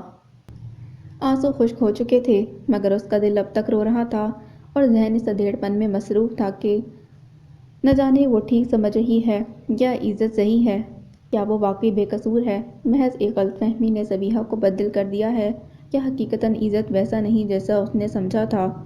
ہاں اور نہ کے درمیان پنڈولم کی طرح حرکت کرتا اس کا دل جیسے دھیرے دھیرے اپنی رفتار سست کیے جا رہا تھا کہ اچانک کار سٹارٹ ہونے کی آواز سے وہ چونکی اور فرش سے اٹھ کر سورج سے ریلنگ کی طرف آئی۔ نیچے جھانکا تو واقعی عزت اور اس کے گھر والے جا رہے تھے۔ اس نے غور کیا کہ عزت بہت ریش موڈ میں تھا۔ داجان سے بات کرتے اس نے خود پر جو ضبط کیا تھا اسے صبیحہ نے اتنی دور سے ہی محسوس کر لیا تھا۔ اس کی آنکھوں میں جیسے پھر سے جلن ہونے لگی تھی، منظر دھندلا گیا تھا، اور جب نمکین پانی رخساروں پر ڈھلکا تو گاڑی وہاں سے جا چکی تھی۔ یا اللہ میں کیا کروں؟ آنسو صاف کرتے ہوئے اس نے بہت دکھ سے آسمان کی طرف نظر اٹھا کر دیکھا۔ اس کی ہستی بستی دنیا میں اچانک یہ کیسی آگ جل اٹھی تھی؟ شعلے نہیں بھڑکے تھے، مگر دھواں اٹھ رہا تھا، اور اس غبار سے اپنا دم گھٹتا محسوس ہوا تو داجان کے پکارنے پر بمشکل خود کو نارمل کرتی نیچے اتر آئی، اور اس سے پہلے کہ ان کا سامنا ہوتا اس نے باتھ روم کا رخ کیا۔ غصہ، رنج اور تعصب، بہت کچھ تھا اس کے چہرے پر۔ شہریار ہمدانی باپ تھے، کیسے نہ جانتے؟ سنجیدگی سے ڈرائیو کرتا دیکھ کر محسوس کر گئے کہ کوئی بات ہو گئی ہے، مگر بی بی جان کی موجودگی کے خیال سے چپ رہے، جو بہت خوشی سے اس کی شادی کی بابت بات کر رہی تھیں۔ مگر عزت نے محض ایک مسکراہٹ کے سوا انہیں کوئی جواب نہ دیا۔ گھر پہنچ کر جو ہی انہیں فرصت ملی اسے بلا کر استفسار کرنے کا سوچ ہی رہے تھے کہ وہ خود چلا آیا۔ بے حد سخت اور پتھریلے تاثرات رقم تھے اس کے چہرے پر۔ ہمدانی صاحب حقیقتاً متفکر ہو گئے۔ بابا، آپ کا کچھ وقت لے سکتا ہوں؟ وہ پوچھ رہا تھا۔ ہمدانی صاحب نے گہری نظروں سے اسے دیکھا اور سر ہلا کر سامنے صوفے کی طرف اشارہ کیا تو وہ مٹھیاں بھیجتا بیٹھ گیا۔ کئی لمحے وہ کچھ بول نہ سکا تھا، جیسے الفاظ جمع کرنے اور خیالات مرتکز کرنے میں اسے دقت ہو رہی ہو۔ ذہین آنکھوں میں کچھ اضطراب تھا اور چہرے پر تندی۔ آخر انہیں اس خاموشی کو توڑنا ہی پڑا۔ کیا بات ہے عزت؟ کچھ پریشان ہو؟ میں نے نوٹ کیا علی انکل کے گھر سے واپسی پر تمہارا موڈ بہت خراب تھا، کیا کوئی بات ہو گئی ہے صبیحہ سے؟ سوال قدرے غیر متوقع تھا۔ وہ چونک کر انہیں دیکھنے لگا، کیونکہ اپنے تئیں تو اس نے ایسا کچھ ظاہر نہیں کیا تھا اور نہ ہی ایسا کچھ کرنے کا اس کا ارادہ تھا۔ صبیحہ سے متعلق معاملے کو وہ خود ہینڈل کرنا چاہتا تھا، اسی لیے یکدم بابا سے نظریں چرائیں۔ صبیحہ سے کوئی بات نہیں ہوئی بابا، مگر میں جس وجہ سے پریشان ہوں اس کا تعلق بلا واسطہ اور بالواسطہ صبیحہ سے ہی ہے۔ بہت سوچ سمجھ کر اس نے کہنا شروع کیا تھا۔ ہمدانی صاحب نے اب پرتشویش انداز میں اسے دیکھا۔ دیکھنے کا انداز بتا رہا تھا کہ وہ اسے جانچ رہے ہیں۔ وہ اٹھ کر یکدم ان کی ویل چیئر کے پاس ان کے بیڈ پر آ بیٹھا اور ان کے گھٹنوں پر ہاتھ رکھ کر بہت اعتماد سے ان کی طرف دیکھتے سوال کیا، ڈو یو ٹرسٹ می بابا؟ بڑا نپا تلا لہجہ تھا، جیسے ان کے جواب پر ہی اس کی اگلی گفتگو کا دار و مدار ہو۔ ہمدانی صاحب کا ہاتھ بلا ارادہ اس کے شانے پر آ رکا۔ آف کورس مائی سن، اپنے سے زیادہ تمہیں جانتا ہوں میں، اور جنہیں ہم جانتے ہیں ان کا اعتبار بھی کرتے ہیں۔ مجھے تو تم پر اتنا بھروسہ ہے جتنا کہ ایک باپ کو اپنے فرمانبردار بیٹے پر ہوتا ہے۔ وہ بہت یقین اور اطمینان سے کہہ رہے تھے، انداز حوصلہ افزا تھا۔ عزت کچھ بے چین سا ہو کر اٹھ کھڑا ہوا اور دریچے کے پاس جا ٹھہرا۔ تو پھر جو میں کہوں گا اس پر آپ کو اعتبار کرنا پڑے گا بابا۔ اب جانتے ہیں نا بابا، میں نے کبھی کسی کو دھوکہ دینے کی شعوری یا غیر شعوری کوشش نہیں کی، اور اب بھی جو کچھ میں آپ کو بتانے جا رہا ہوں اس میں صرف اور صرف میرا خلوص شامل ہے، مگر حالات ایسا رخ اختیار کر جائیں گے میں نے سوچا نہ تھا۔ کہتے کہتے وہ غیر معمولی حد تک سنجیدہ ہو گیا تھا۔ مڑ کر ان کے پاس آیا تو وہ اسے ہی تردد سے دیکھ رہے تھے، جس کے چہرے پر نہ جانے کیا لکھا نظر آ رہا تھا۔ انہوں نے اس کی تمہید کو ٹوکا نہیں، تحمل سے سنتے رہے۔ کبھی کبھی انسان ایک لمحے کی گرفت میں آ جاتا ہے، نہ جانے وہ حساس لمحہ وقت کی گرفت سے نکل کر کس طرح بکھر جاتا ہے اور ہماری زندگیوں میں اہم تبدیلیاں کر جاتا ہے۔ ایسا ہی ایک لمحہ اس کی راہ حیات کو بھی ایک موڑ دے گیا تھا۔ ہمدانی صاحب نے جب اسے بازو سے تھام کر سامنے بٹھایا تو اس نے دھیرے دھیرے الفاظ جمع کرتے تمام حالات انہیں بتا ڈالے۔ ہمدانی صاحب کے چہرے کے تاثرات واقعات کے علم میں آتے آتے بدلتے چلے گئے، اور جب وہ چپ ہوا تب بھی اس کی طرف سوچ میں ڈوبے رہے، مگر دروازے پر کھڑی بی بی جان کے یا اللہ کہنے پر وہ دونوں چونک اٹھے۔ انہوں نے بھی سب کچھ سن لیا تھا۔ وہ کچھ پریشان سا ہو کر ان کی طرف لپکا جو دروازے کی چوکھٹ تھامے بہت گھبرائی ہوئی لگ رہی تھیں۔ وہ انہیں کندھے سے تھام کر اندر لے آیا۔ یہ کیا ہو گیا شہریار، سن رہے ہیں آپ؟ شوہر کی طرف بڑی پریشان نظروں سے دیکھتی وہ عزت کے ساتھ بیڈ پر آ بیٹھی۔ ریلیکس بی بی جان پلیز، وہ تشویش اور ندامت سے کہہ رہا تھا۔ ندامت اس لیے کہ اس کی وجہ سے آج پہلی بار اس کے والدین پریشان ہو رہے تھے، ورنہ ہوش سنبھالنے کے بعد سے اب تک اس نے انہیں شکایت کا موقع نہیں دیا تھا، مگر آج حالات کی ڈور وقت نے اپنے ہاتھ میں لے رکھی تھی، اس کا اختیار نہ تھا۔ مگر یہ سب ہوا کیسے عزت؟ شوہر کی طرف سے خاموش نگاہوں کی تسلی پا کر وہ مضطرب سی عزت کی طرف مڑی۔ انکل کی طبیعت کے پیش نظر میں نہ کچھ اعتراض کر سکا نہ انکار۔ بلیو می بی بی جان، اس وقت ڈاکٹرز کی بھی صرف یہی ہدایت تھی کہ انہیں انکار نہ کیا جائے۔ وہ انگلیاں بالوں میں پھنسائے ہوئے کہہ رہا تھا، آنکھوں میں سچائی جھانک رہی تھی۔ مگر تم نے یقین کریں بی بی جان، انکل یاور کو میرے اور زبیحہ کے نکاح کے بارے میں کچھ معلوم نہ تھا، ورنہ وہ ہرگز ایسا نہ کرتے۔ اب کیا ہوگا؟ وہ کل رات کی فلائٹ سے کراچی پہنچ رہے ہیں۔ اگر ہم سے انہوں نے کچھ کہنا چاہا تو ہم کیا جواب دیں گے، سوچا ہے تم نے؟ وہ اس کی سچائی کو مان رہی تھی، مگر مسئلے کا حل یہ نہیں تھا یاور صاحب کو کس طرح اس حقیقت سے واقف کیا جائے۔ اب سوال اس کا تھا، بی بی جان پلیز، میں خود آپ سے حل مانگ رہا ہوں، آپ کو کیا جواب دوں؟ وہ بے چین ہو کر ان سے بولا تو وہ ایک لمحے کو چپ ہو گئیں، تو ہمدانی صاحب کی طرف مڑا۔ یاور انکل کی طبیعت جو ہی کچھ بہتر ہوئی میں آپ سے ساری صورتحال انہیں سمجھانے کو کہہ دوں گا، مگر فی الحال پاکستان پہنچنے پر ان کی جسمانی حالت کیسی ہوگی کچھ کہا نہیں جا سکتا۔ وہ آپ کے دوست ہیں، مجھے یقین ہے آپ انہیں بہتر طور پر کنونس کر سکتے ہیں۔ ہمدانی صاحب گہری سانس بھرتے ہوئے بولے تو وہ قدرے مطمئن ہو گیا، مگر بیٹے، انہوں نے اپنی بیٹی ایک طرح سے رخصت ہی کر دی ہے، بات محض نکاح کی ہی نہیں کہ اس بندھن کو جس خاموشی سے باندھا گیا تھا توڑ بھی دیا جائے۔ بابا پلیز، نرمین صرف میری منکوہا ہے، بیوی نہیں۔ میں نے دل سے دماغ سے اسے بیوی مانا ہے نہ سمجھا ہے۔ نظر جھکا کر بہت جھکے ہوئے اس نے جواب دیا تھا۔ بی بی جان بھی رخ پھیر گئیں، اور اس نے بھی محض سمجھوتا کیا تھا اپنے والد کی خاطر۔ وہ بہت اچھی لڑکی ہے بابا، زبیحہ سے مل چکی ہے اور میری فیلنگز اور ایموشن سمجھتی ہے اچھی طرح سے، لیکن اگر اس نے اپنے باپ کا ساتھ دینے کی کوشش کی تو؟ بی بی جان نے اچانک ہی سوال کر ڈالا۔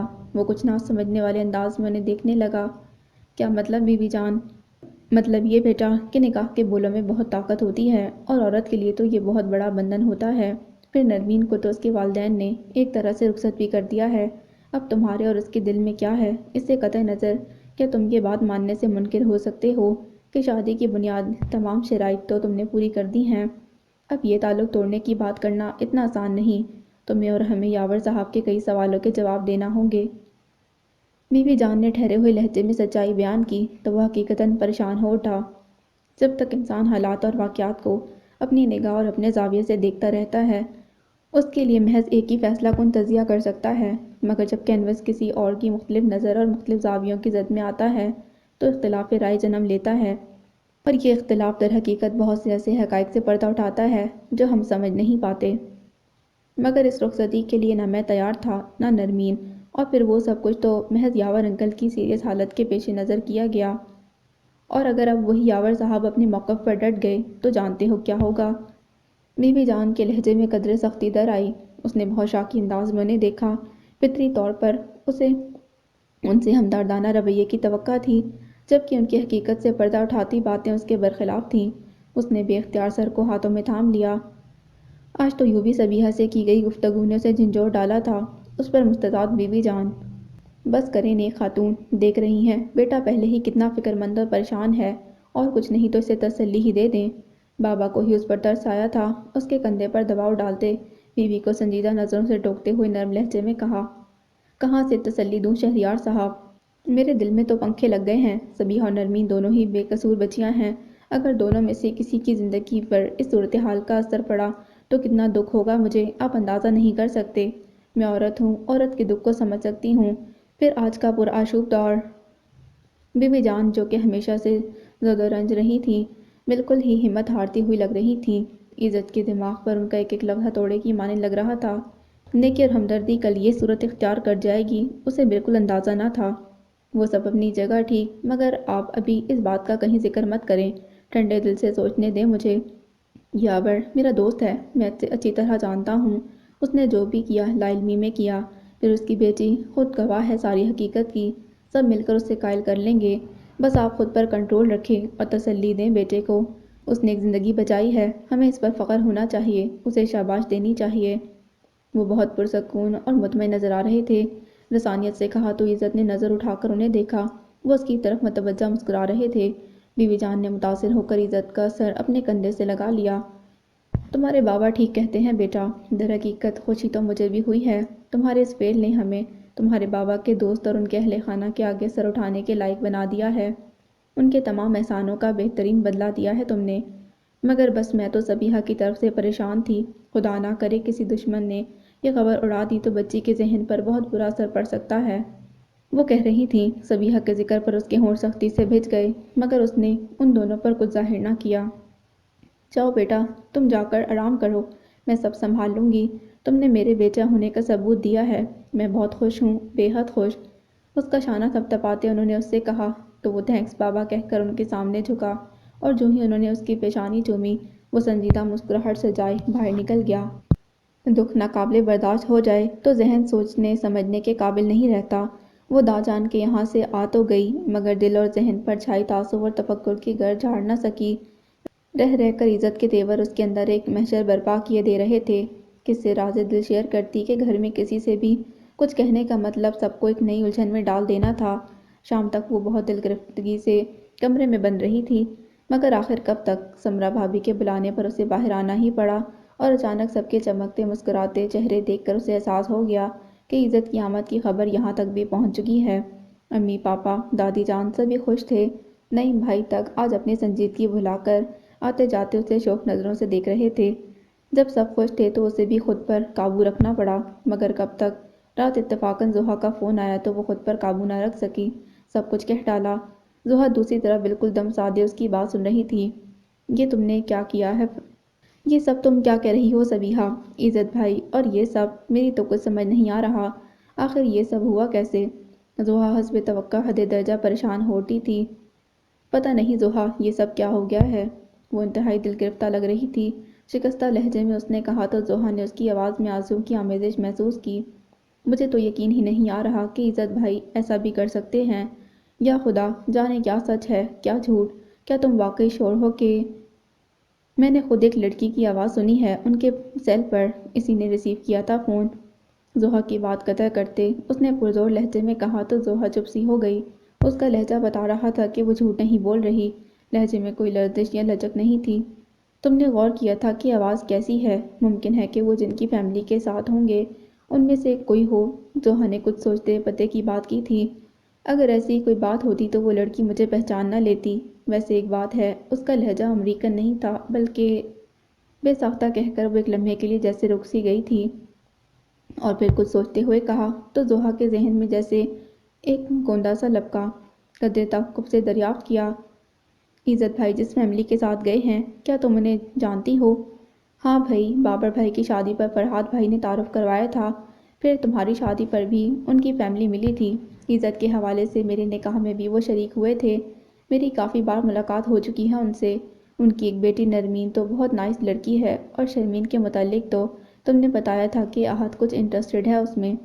تفصیل سے بتاتے اس نے کہا تو زوہا نے اس بات میں جواب دیا، ہاں احد تو واقعی سیریس ہے اس کے لیے۔ ان لوگوں کے امریکہ سے آتے ہی وہ سمر آنٹی اور زنیرہ بھابھی اور مجھے باقاعدہ لے جانے والا ہے وہاں۔ فرحاد بتا رہے تھے کہ نرمین کو بھی سمان بھائی نے پرپوز کر رکھا ہے۔ واپسی پر یہ معاملہ بھی طے کیا جائے گا۔ مجھے تو امید ہے دونوں رشتے ہی طے ہو جائیں گے۔ میں بھی ان کی فیملی کو 2 حوالوں سے قدرے جاننے لگی ہوں۔ وہ دونوں سسٹر بہت سویلائزڈ اور مینرڈ ہیں۔ ممکن ہے عزت بھائی اور وہ سب لوگ اس اپارٹمنٹ میں شفٹ ہو گئے ہوں۔ توصیفی لہجے میں تجزیہ کرتے کرتے واپس موضوع کی طرف آئی تو سبیحہ نے گہری سانس بھر کر کہا، نہیں زوہا، یاور صاحب کی فیملی تو اپنے اسی اپارٹمنٹ میں موجود ہے جہاں وہ پہلے گئے ہیں۔ میری بات ہوئی ہے ان کے بیٹے سے۔ عزت اس وقت تک شاید پاکستان کے لیے فلائٹ لے چکے ہوں گے جب میں نے فون کیا تھا۔ تو انہوں نے تمہیں عزت بھائی کی واپسی کا نہیں بتایا؟ نہیں، میں نے بہت جلد فون بند کر دیا تھا۔ صرف آواز سن کر ہی دل خراب ہوا کہ میں زیادہ دیر بات نہ کر سکی، نہ مجھے کچھ سنائی دیا، بس ذہن اس وقت تک الجھا ہوا تھا۔ وہ بیچارگی سے کہہ رہی تھی۔ زوہا حد فکر مند ہو گئی۔ یہ نیا مسئلہ اٹھ کھڑا ہوا تھا۔ بس یہی غلطی ہوئی تم سے۔ دیکھو سبیحہ، رشتے ناتے مذاق نہیں ہوتے، نہ ہی گڈے گڑیا کا کھیل کہ دل و چاٹ ہوا تو اسے چھوڑ کر کسی اور کھیل میں لگ گئے۔ تمہیں بھی حقیقت سے واقف ہوئے بغیر عزت بھائی سے ایسے انداز میں، اتنے تلخ لہجے میں بات نہیں کرنی چاہیے تھی۔ بے وقوف لڑکی، ابھی تو تمہاری رخصتی بھی نہیں ہوئی، ابھی تم نے اتنا جانا ہی کہاں ہے جو یوں اندھا دھند فائر کھول دیا؟ کچھ تو عقل سے کام لیا کرو۔ تو بتاؤ کیا کرتی؟ سب کچھ سن کر بھی تم سمجھتی ہو کہ عزت معصوم ہے، ان کا کوئی قصور نہیں اس سلسلے میں؟ اس کے تیز لہجے میں سمجھانے پر وہ کچھ جھلا گئی تھی۔ لہجے سے جھلکتی شائستگی زوہا نے بہت حساسیت سے محسوس کی تھی، اسی لیے لہجہ دھیما کرنا پڑا۔ وہ سب اپنی جگہ صحیح، مگر بہرحال تم فکر مت کرو، میں خود عزت بھائی سے بات کرتی ہوں، ان سے پوچھوں گی۔ کوئی ضرورت نہیں، یکدم اس نے ٹوک دیا تھا۔ پلیز زوہا، ایسا کچھ مت کرنا۔ عزت کو چاہیے تھا کہ مجھ سے بات کرتے، مگر انہوں نے پلٹ کر فون تک نہیں کیا۔ یہاں گھر پر سب اتنے خوش ہیں، دادی وغیرہ کل ملنے جا رہی ہیں، اور وہ ہیں کہ سلام تک نہیں کیا۔ فون پر امی بتا رہی تھیں کہ جب میں داجان کی طرف تھی، فون آیا تھا بی بی جان کا، اور تم نے جو الف بکا ہے اس کا بھی کچھ اندازہ ہے، کتنے ہرٹ ہوئے ہوں گے وہ۔ انہیں بھی تو یقین ہوگا کہ جب تم انہیں اچانک سامنے پاؤ گی تو کتنی خوش ہوگی، مگر تم نے سارا خواب توڑ کر رکھ دیا ان کا۔ تو کیا یہ سب میں نے نہیں سوچا تھا زوہا؟ تمہیں کیا معلوم کتنے خواب دیکھے تھے میں نے، وہ جیسے ہارتے ہوئے بولی تھی۔ تو پھر صبر بھی کیا ہوتا، احمق لڑکی۔ دوسروں کے بارے میں رائے زنی کرنا اور بات ہے، مگر در حقیقت میاں بیوی کا رشتہ جتنا مضبوط ہوتا ہے، اتنا ہی کچا بھی۔ پہلے عزت بھائی سے بات کر کے انہیں ٹٹولتی، پھر پردے جمائد کرتی، مگر بہرحال اب جو ہو گیا سو ہو گیا، لکیر پیٹنے سے کوئی فائدہ نہیں۔ میری مانو تو انہیں فون کر کے ایکسکیوز کر لو۔ نہیں زوہا، یہ بہت مشکل ہے، اول تو میرا دل ان کی طرف سے بھی صاف ہوا ہی نہیں، دوسری غلطی اگر میری ہے تو عزت کی بھی ہے۔ میں ہمیشہ سے فیئر ڈیل کی قائل رہی ہوں زوہا، اور جب میں نے انہیں دھوکہ نہیں دیا تو انہیں بھی ایسا کرنے کا کوئی حق نہیں۔ قصوروار میں نہیں وہ ہیں۔ میری بات بنا کہے انہوں نے جان لی تھی۔ یقیناً دال میں کچھ کالا ضرور ہے، اور اگر ایسا ہے تو عزت ہمدانی کو خدا نہ ہوگا۔ میں سبیحہ علی ٹوٹ جاؤں گی، مگر جھکوں گی نہیں۔ زوہا کے مشورے پر اس نے چٹانوں جیسے لہجے میں کہہ کر مزید کچھ کہے سنے بغیر فون رکھ دیا تھا، اور ادھر زوہا شیردر بیٹھی رہ گئی۔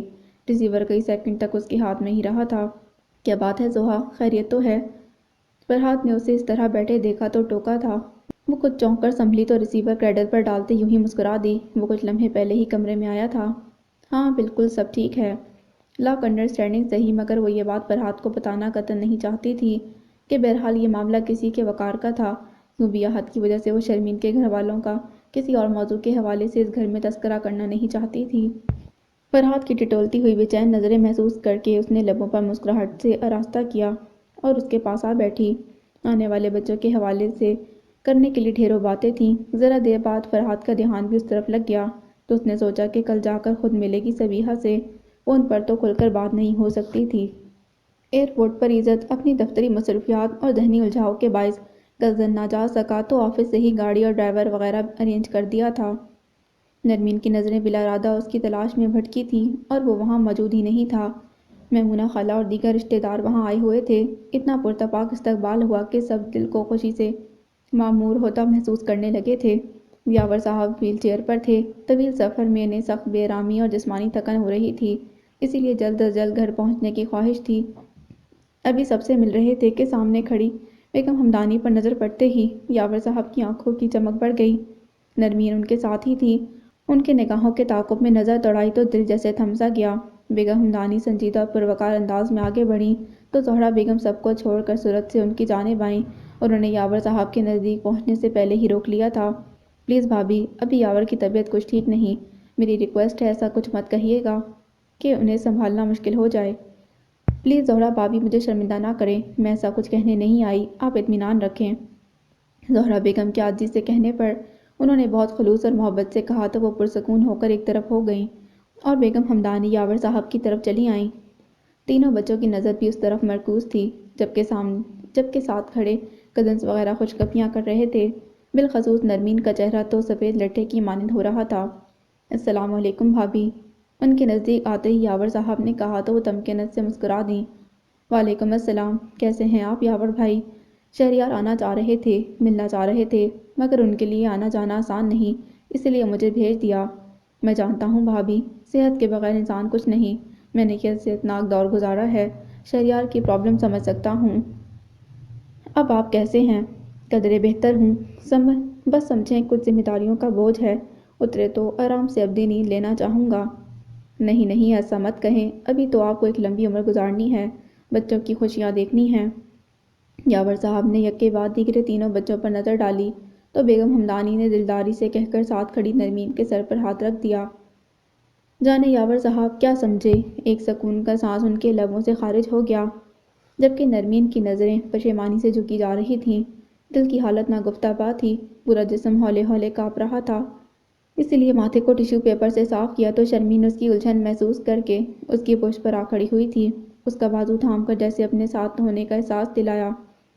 میمونہ خالہ نے جب سب کو چلنے کا کہا تو یہ قافلہ تیزی سے پارکنگ کی طرف بڑھنے لگا۔ نرمین تو جیسے کسی میسمرزم کے حصار میں مکی چلی آ رہی تھی، کہاں بیٹھی، کون ساتھ تھا، کیا باتیں ہوئیں، اسے کچھ علم نہ تھا۔ ہوش تو بس جب آیا جب شرمین اسے اپنے کمرے میں بٹھا گئی۔